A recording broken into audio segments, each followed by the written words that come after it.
Hello tout le monde, everybody, comment allez-vous bien? J'ai plus beaucoup de voix. J'ai beaucoup ri hier, ça fait du bien au moral. Je viens vers vous d'abord pour vous dire un merci. Je crois que vous savez pourquoi et je voudrais juste le dire comme ça. Je suis épatée. Bien, je viens vers vous aujourd'hui avec un préalable. On va dire, pas un prérequis, mais un préalable aux ateliers de Noël. Et je voudrais en faire profiter tout le monde parce que je sais avoir déjà fait des vidéos sur le sujet, mais il semblerait qu'un petit vaccin de rappel soit nécessaire. Et je me fais un grand plaisir de vous faire ce petit vaccin de rappel pour tout le monde, gratuitement, parce que je trouve que c'est quelque chose de pratique et que ça vaut la peine de le découvrir tous. Bien, c'est parti. Je vais vous parler des fichiers digitaux. J'espère que ma voix va tenir jusqu'au bout. Alors, les fichiers digitaux, qu'est-ce que c'est? Quand vous allez sur Google, on va faire le chemin ensemble. J'espère que vous avez un peu de temps parce que ça va prendre du temps. Quand vous allez sur Google et que vous tapez papier digitaux, on va mettre gratuit. Hein. Voilà. Ah, voilà, vous en avez ici des gratuits. On va aller ici. J'espère que...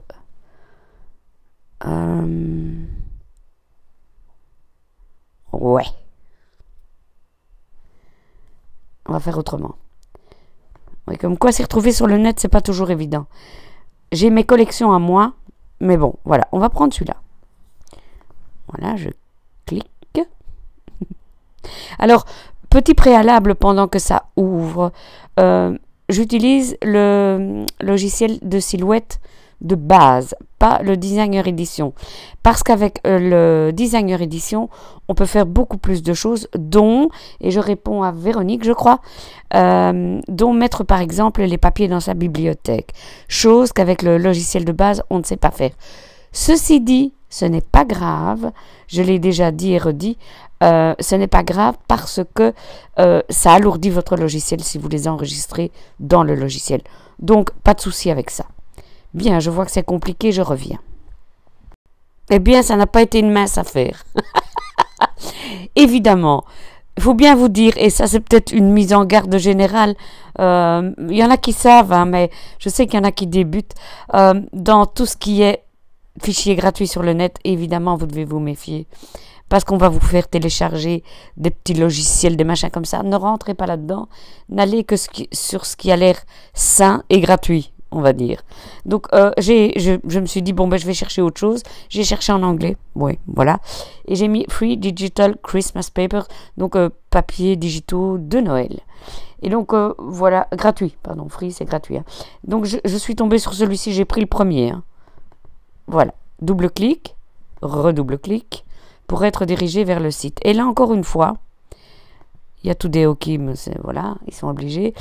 Et puis, vous regardez bien, machin, et puis ils vous disent, il suffit de double-cliquer sur l'image. Ce que je fais. Voici, voilà. Et j'ai toutes les images que je peux télécharger. J'aime assez le chevron. Je double-clique et j'ai ceci qui apparaît. Et je télécharge mon fichier digital. Que voici, que voilà, sur mon bureau. Et que voici que voilà. Bien. C'est fini avec ça. Je vais quitter Chrome parce que vous savez que les enregistrements, pour le moment, on y va sur la pointe des pieds. OK. Je ferme et je... Voilà, 3 fois que je recommence. J'espère que c'est la bonne. Donc, je vais tracer un rectangle. Voici. Un carré même presque. Et je vais tout simplement aller chercher mon papier digital. Je le prends... et je viens le déposer dans mon carré. Regardez, si je ne fais pas le bon geste, il va se mettre à côté. C'est pas ça que je veux vraiment remplir mon carré avec ce papier. Voilà. Ce qui veut dire que quand je vais imprimer mon document, oui, puisque forcément c'est un papier digital, il va falloir que je l'imprime. Quand je vais imprimer mon document, mon motif sera rempli, mon rectangle, pardon, sera rempli de ce motif. Je vais vous montrer aussi l'une ou l'autre petite chose qu'on peut faire. Bravo Anne-Marie, tu te trompes. On va aller dans, voilà, remplissage. Et on va sur motif. Vous avez déjà des motifs probablement. Ce sont des motifs reçu par Silhouette, téléchargé sur Silhouette ou téléchargé avec Designer Edition, mais c'est une chose que je faisais mais que je ne fais plus maintenant pour la lourdeur du logiciel. Quand je clique sur mon image, je peux modifier mon motif. Alors, je peux le faire pivoter. Voilà.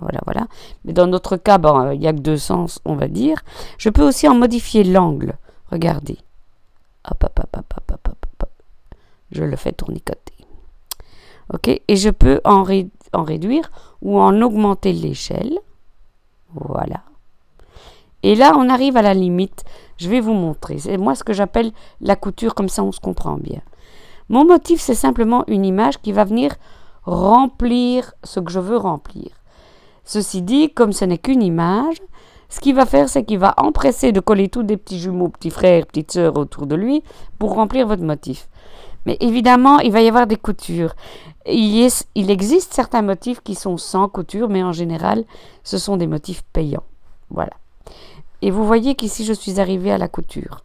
Donc, si j'essaye trop de réduire mon échelle, on va voir les coutures. Donc, il faut que... Oui, si je clique pas dessus, ça va pas. Il faut que je fasse en sorte qu'on ne voit pas les coutures, évidemment. C'est moins joli, bien entendu. Voilà, c'est tout simple. C'est comme ça qu'on remplit un motif digital. Ceci dit, je voulais vous mettre en garde. Et je suis ce qu'on appelle une consommatrice avertie. Et je voulais vous mettre en garde vers certaines marques qui sont, à mes yeux, peu scrupuleuses. Donc, je reviens vers vous tout de suite. Quand vous achetez une collection digitale, en général, vous n'avez pas que des papiers. Je vous montre ça. Je vous mettrai les adresses si ça vous intéresse. Mais il suffit d'aller taper le nom des marques. Vous mettez par exemple Digital Paper, parce que c'est plus facile en anglais.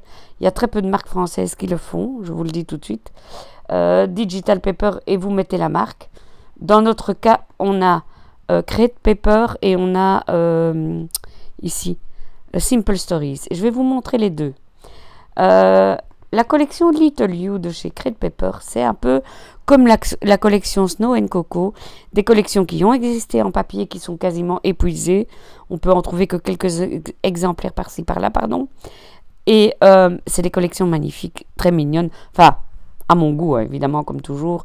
On a chacun ses goûts. Par contre, je suis extrêmement déçue, voire fâchée sur eux. Vous allez comprendre. Dans ces collections-là, vous avez ce qu'on appelle des éléments, parfois des stickers et des papiers. Il y a trois choses souvent. Ici, on a des éléments. Alors, j'ouvre une boîte d'éléments, on va dire, et je prends un des éléments et je viens le mettre ici. Alors, les éléments, c'est quoi? C'est des petits die cuts en général, hein, qu'on peut utiliser, soit on les découpe, soit on les met sur une composition pour ajouter quelque chose dans notre composition. Ici, imaginons que je veux la découper pour en faire un petit die cut. Donc, qu'est-ce que je fais? Je vais comme d'hab sur ma fenêtre de vectorisation. Ah oui, il faut savoir qu'évidemment, ce n'est pas encore vectorisé. C'est à nous de vectoriser le motif. Je trace. Bon, déjà, regardez. Voilà ce qui se passe. Je vais zoomer pour que vous voyez bien si je sais. Voilà ce qui se passe. Donc en fait, le papier sur lequel a été prise cette photo est un papier qui a une trame. Ma voix s'en va, désolé. Et cette trame apparaît de plus en plus sur votre écran. Vous le voyez. Donc quand je vais vouloir vectoriser, qu'est-ce qui va se passer? Je vais mettre vectoriser. Voilà. Et voilà ce qui se passe. C'est magnifique, c'est génial, c'est extrêmement décevant, évidemment. Puisque voilà ce que j'ai comme chemin vectorisé. C'est une catastrophe, il n'y a pas moyen de vectoriser. Et ce trait noir qui est autour ne nous aide pas du tout, puisqu'il n'est pas continu. Vous voyez? Regardez. Bon, j'ai tout essayé, les amis. Enfin, presque tout, peut-être que quelqu'un de vous aura trouvé une solution. La seule chose que vous puissiez faire, c'est tracer à la main. Ou le mettre dans un rond. Ou dans un rectangle. Mais si vous voulez avoir le contour, je vous dis good luck. Good luck, pardon. J'ai fait ça aussi. Parce que je me suis dit, on va pas se laisser quand même abandonner si facilement. je vais aller dans le contour, on ne sait jamais. Hein? Pourquoi pas? Parce qu'il y a des fois où ça marche. Hein? Allez. Ah là là. Les joies de mon ordinateur. Je vais y aller tout doucement. Et voilà. Mais le contour, il est rectangulaire parce qu'à la base, c'est une image rectangulaire. Donc, grosse déception pour cette collection. Je suis vraiment fâchée parce qu'elle n'était pas bon marché. Et donc, je suis fâchée. Crate Paper, eh ben, désolé, vous faites des très jolies choses sur papier, mais vous ne devriez pas le vendre en digital. Ce qui se peut, je vous prie de m'excuser, ce qui se peut, c'est qu'eux considèrent que ça va être juste du scrap digital. Le scrap digital, on n'a pas d'impression papier. On fait tout sur écran. Bah, pour faire que sur écran, je trouve que c'est très cher. Bah, voilà, je vais arrêter ma colère. Parlons maintenant des images de bonne qualité. Hein. C'est parti. Dans la collection, juste pour fermer la parenthèse, la vilaine parenthèse de Crate Paper, sachez en plus qu'à l'impression, les images ne sont vraiment pas belles. Les couleurs ne sont pas franches, pas vives, ne reflètent pas du tout les papiers de la collection. C'était d'ailleurs ma grande déception. Oui, vraiment, j'étais triste. Bref, soit. Les collections de Simple Stories, les collections de EcoPark, de Cartabella, etc. Allez-y les yeux fermés, c'est vraiment des collections qui se travaillent facilement. Il y a un peu de travail, on est bien d'accord, mais elles se travaillent facilement. Je vais prendre par exemple, je vous prie de m'excuser, cette tête de cerf. Alors j'aime bien moi, quand je prends une image, de la mettre sur le fond gris. Pourquoi? Parce que sur le fond gris, je vais zoomer, comme ça vous voyez bien. On voit bien de quel contour elle est constituée. On voit bien que cette image est faite d'une tête avec des bois et une guirlande lumineuse, mais aussi qu'il y a un contour blanc. Et c'est important après pour quand on va vectoriser. Je prends ma petite tête ici. Je vais l'agrandir, hein, comme ça on voit bien ce qu'on fait. Voilà. Je vais cliquer sur ma fenêtre de vectorisation. Voilà. Et je vais augmenter le seuil, comme d'habitude. Hein. Que ce soit bien net. Voilà. Et je mets vectoriser contour extérieur parce que je n'ai besoin que du contour extérieur. On est bien d'accord. Je vais déplacer ça et regardez la belle ligne que j'ai. Alors, vous me connaissez. Moi, je n'aime pas de découper à ras de l'image parce que pour peu qu'il y ait un décalage, même léger, ça va se voir. Donc, ce que je fais, je clique. Je vais sur contour, voilà, et j'enlève ma petite ligne, ma première ligne tracée. Voilà. Ce que je fais aussi, mais ça c'est à vous de voir, c'est que j'aime pas qu'il y ait des petits bouts à l'intérieur parce qu'en général, ils sont tellement petits qu'ils se découpent pas toujours bien. Donc ce que je fais scinder tracé composite, voilà, et je clique sur mon petit truc là et je l'enlève. Alors je vais vous montrer maintenant comment faire une image plus sophistiquée. Bah, que je suis bête. Je vais sélectionner maintenant les deux. Je vais sur ma fenêtre d'alignement, centrer. Voilà. Ah, il n'est pas bien centré. Eh ben, on va le faire manuellement. Voilà. Je sélectionne les deux et je groupe. Voilà. Et donc, j'ai ma petite image à imprimer puis à découper. Le print and cut, c'est l'objet d'une autre vidéo, vous avez déjà vu. Où je vous invite à aller voir parce qu'il y en a sur le sujet. Donc voilà pourquoi j'aime bien ces images-là. Vraiment, je les aime bien. Vraiment. Il y a aussi des images un peu plus sophistiquées et je vais terminer avec ça parce que il y a les cours de Noël qui commencent. Hein. Donc je vais en ouvrir une autre qui est plus sophistiquée et qui pourrait faire peur.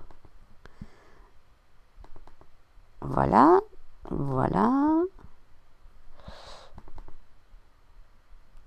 C'est celle-ci. Alors, on va vous l'agrandir un petit peu, histoire de voir sur quoi on travaille. Voilà. Et là, on va vectoriser comme d'hab. Hein. Je vous quitte parce que ça traîne. Je reviens. Quand je dis parce que ça traîne, c'est parce que mon ordinateur commence à être lent et je sais qu'il va planter. Donc c'est comme ça que c'est tout coupé en petits morceaux. Bon, on prend ici notre vectorisation. Tac, tac, tac. Aïe, aïe, aïe, aïe, aïe, c'est compliqué. Mais non. Regardez. J'augmente mon seuil jusqu'à avoir quelque chose de bien, qui me semble bien net. Je vectorise. Voilà. Ok.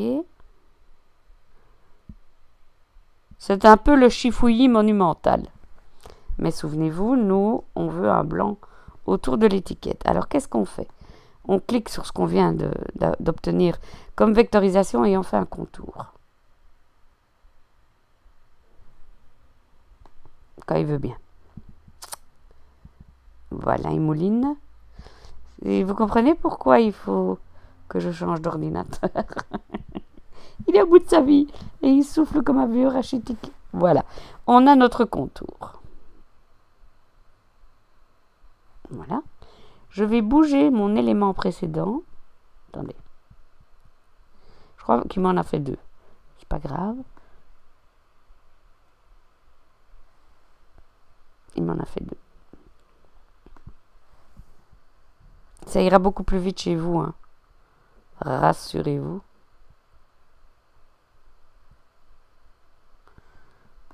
Et voilà. Et regardez, je n'ai plus qu'à mettre ma couronne à sa place. Donc on fait la vectorisation et puis on fait le contour. Et si on a trop de petits motifs, on dégroupe et on enlève tous les petits motifs intérieurs. J'espère que ça vous aura aidé. Vous êtes parti maintenant pour le print and cut. Rejoignez l'aventure.